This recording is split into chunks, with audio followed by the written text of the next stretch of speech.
The American combat mission in Iraq has ended. Operation Iraqi Freedom is over.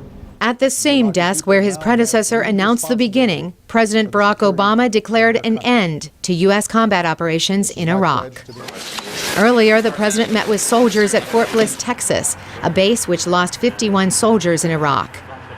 Mr. Obama told the troops responsibility now lies with the Iraqi people, a point he reiterated later. In the end, only Iraqis can resolve their differences and police their streets.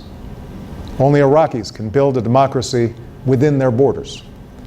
What America can do and will do is provide support for the Iraqi people as both a friend and a partner.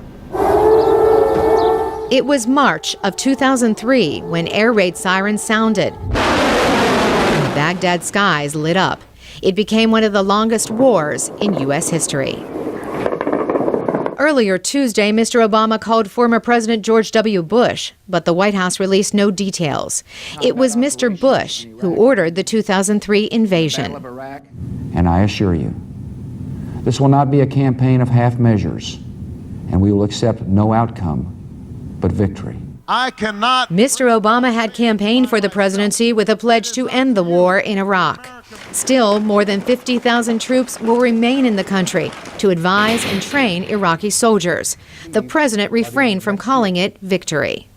As our military draws down, our dedicated civilians, diplomats, aid workers, and advisors are moving into the lead to support Iraq. So are combat operations over in Iraq? The answer depends on whom you ask.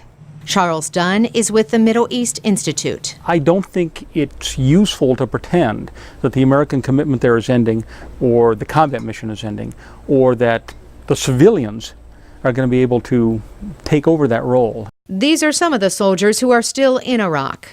We're combat troops. We're still here. We've still got a job to do. The names change, but the mission's pretty much the same. Iraq's government remains in political deadlock since general elections in March produced no clear winner.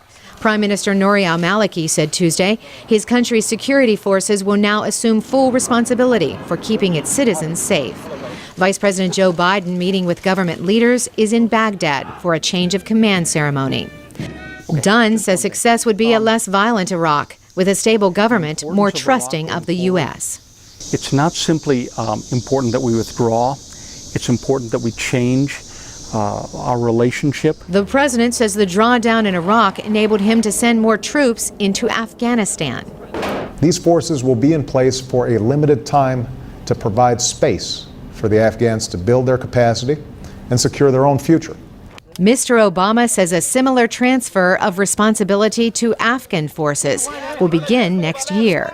Still, the president acknowledged the nation faces a more urgent task: to restore the economy after a long and painful recession. Carolyn Presutti, VOA News.